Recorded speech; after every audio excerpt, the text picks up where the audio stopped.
दोस्तों, बृहस्पति ग्रह हमारी पृथ्वी से 60 करोड़ मील की दूरी पर मौजूद है और इसके चांद हमेशा से ही काफी खास रहे हैं। 17वीं सदी में एक महान एस्ट्रोनॉमर गैलीलियो गैलीली ने इस ग्रह के 4 चांद की खोज की थी।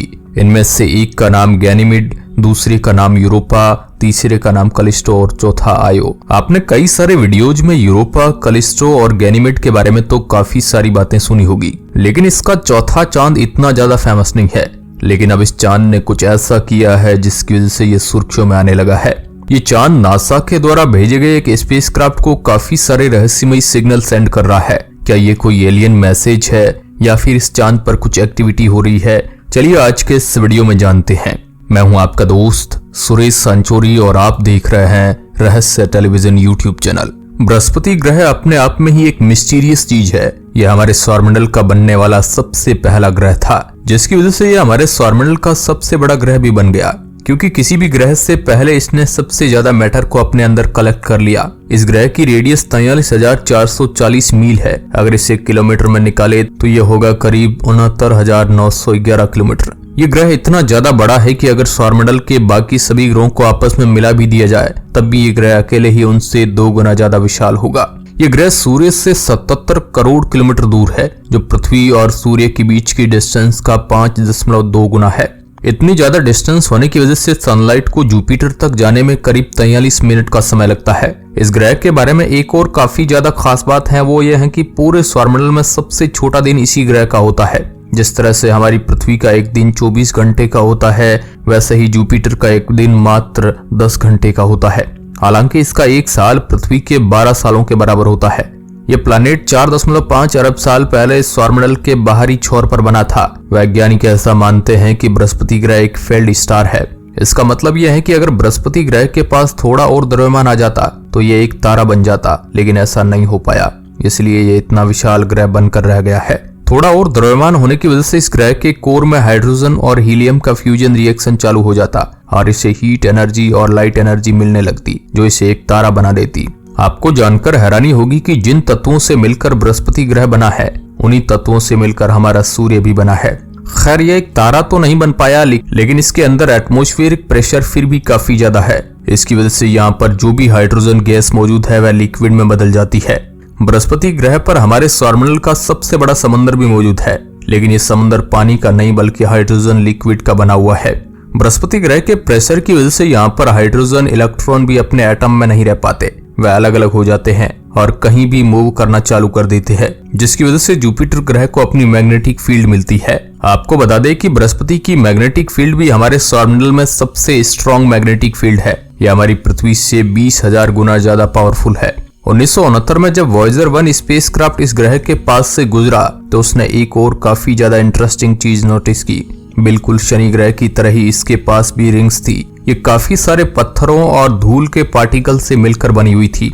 यहाँ पर काफी ज्यादा अंधेरा होने की वजह से पृथ्वी से इन्हें देखना काफी ज्यादा कठिन हो जाता है। अब बृहस्पति ग्रह की बात हो रही है तो इसके चांद के बारे में जानना भी जरूरी है। ये ग्रह इतना ज्यादा विशाल है कि ये दूर दूर के पत्थरों को भी अपने गुरुत्वाकर्षण से अपने पास अट्रैक्ट करता रहता है। कई बार यही पत्थर इसका चक्कर भी लगाने लगते हैं और अपने शेप को भी बदल लेते हैं। कई बार यही आपस में टकरा भी जाते हैं और नए चांद का निर्माण कर लेते हैं। आज के मुताबिक जुपिटर के पास 79 चांद है और इनका नंबर कभी भी चेंज हो सकता है। इस ग्रह का द्रव्यमान हमारी पृथ्वी से 300 गुना ज्यादा है, जिसकी वजह से इसका गुरुत्वाकर्षण भी काफी ज्यादा है और ये काफी दूरी पर मौजूद चांद को भी अपने ऑर्बिट में रख पाता है। जैसा कि हमने आपको वीडियो की शुरुआत में बताया था कि इसके 4 सबसे फेमस चांद गैलीलियो गैलीली ने ही डिस्कवर किए थे। उनमें से कैलिस्टो इस ग्रह से सबसे ज्यादा दूरी पर मौजूद है और इन चारों में ये सबसे ज्यादा छोटा भी है।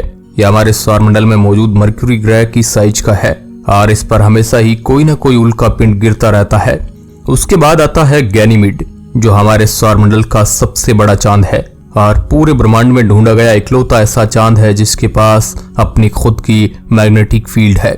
इसके बाद आता है यूरोपा, जो पूरे ब्रह्मांड में इकलौता ऐसा ढूंढा गया चांद है जो सबसे ज्यादा लाइट को रिफ्लेक्ट करता है। इसका सरफेस चमकती हुई बर्फ से बना हुआ है और यहाँ पर आप काफी सारे स्क्रैचेस भी देख सकते हैं। वैज्ञानिक ऐसा मानते हैं कि इस बर्फ के नीचे समुद्र मौजूद है, जहाँ पर जीवन मौजूद होने के काफी ज्यादा चांसेस हो सकते हैं। इस चांद के बाद आता है आयो।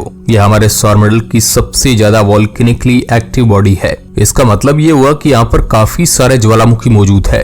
वैज्ञानिक यहाँ पर सैकड़ों ज्वालामुखी ढूंढ चुके हैं जो अक्सर फटते रहते हैं और इनसे निकलने वाला धुआं करीब 100 मील की ऊंचाई तक जाता है। यूरोपा और गैनीमेड चांद के बीच में फंसा हुआ यह चांद हमेशा ही काफी ज्यादा मुश्किल में रहता है, क्योंकि ये दोनों चांद अपना ग्रेविटेशनल फोर्स इसके ऊपर लगाते हैं और साथ में जुपिटर ग्रह का ग्रेविटेशनल फोर्स तो इस पर लगता ही लगता है। इस वजह से यहाँ का तापमान काफी ज्यादा रहता है और इतने सारे ज्वालामुखी इसकी सतह पर मौजूद है। यह ग्रह बहते हुए लावा से कवर्ड है। वैज्ञानिक ऐसा कहते हैं कि इस चांद को अगर पास से देखा जाए तो ऐसा लगेगा कि यहाँ पर बाढ़ सी आई हुई है, लेकिन वह बाढ़ पानी की नहीं बल्कि पिघलते हुए पत्थरों की है। इस चांद का वायुमंडल सल्फर डाइऑक्साइड से बना हुआ है जो काफी ज्यादा जहरीली गैस है। यहाँ का तापमान 3000 डिग्री फ़ारेनहाइट तक जा सकता है, लेकिन सतह का तापमान करीब 200 डिग्री फ़ारेनहाइट ही रहता है। इतने बड़े टेम्परेचर डिफरेंट की वजह से इस चांद को कभी कभी moon of fire and ice भी कहा जाता है। ये चांद बृहस्पति ग्रह का चक्कर 2,62,000 मील की दूरी से लगाता है और इस ग्रह का एक महीना पृथ्वी के मात्र 1.7 दिन के बराबर होता है। जुपिटर की इतनी ज्यादा ग्रेविटी की वजह से इस ग्रह का आकार भी गोल नहीं है।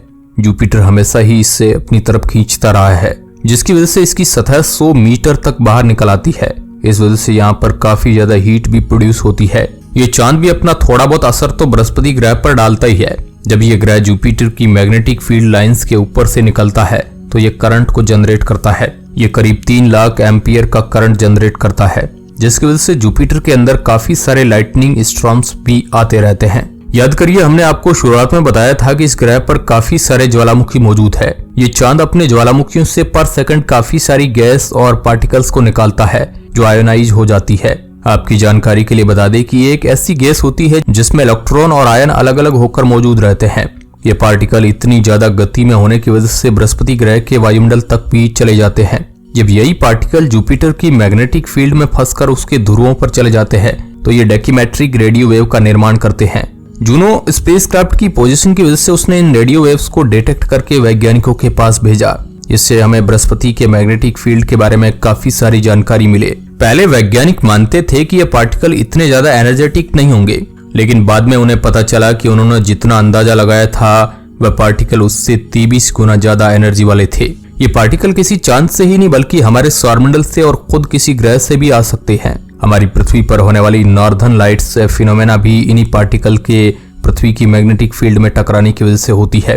वैज्ञानिक कुछ ऐसे ही अजीब फिनोमेना यूरेनस ग्रह पर भी नोटिस कर रहे हैं। यूरेनस ग्रह का तापमान पहले से काफी ज्यादा बढ़ गया है। जब वैज्ञानिकों ने इसके हीट मैप को स्टडी किया तो उन्हें पता चला कि इसका तापमान -320 डिग्री फ़ारेनहाइट हो चुका है। ये उतना ही टेम्परेचर है जितना पर लिक्विड नाइट्रोजन उबलने लगती है। वैसे तो हमारी पृथ्वी के हिसाब से ये टेम्परेचर काफी ज्यादा ठंडा है, लेकिन अगर यूरेनस जैसे ठंडे ग्रह की बात करें तो उसके लिए ये काफी ज्यादा कम है। ये ग्रह सूर्य से काफी ज्यादा दूरी पर मौजूद है, इसलिए ये हीट सूर्य से तो बिल्कुल नहीं आ रही है। वैज्ञानिक अभी क्लियर नहीं है कि क्यों यूरेनस के एरिया का तापमान गर्म हो रहा है। शायद इसका भी कारण कोई आयोनाइज्ड पार्टिकल्स हो। खैर, इस पर अभी ज्यादा चर्चा नहीं करना चाहते क्योंकि वैज्ञानिकों ने खुद अभी तक कोई स्पष्ट एक्सप्लेनेशन नहीं दिया है। आज के इस वीडियो में बस इतना ही। अच्छा लगा है तो इसको आप लाइक और सब्सक्राइब कर सकते हैं। धन्यवाद।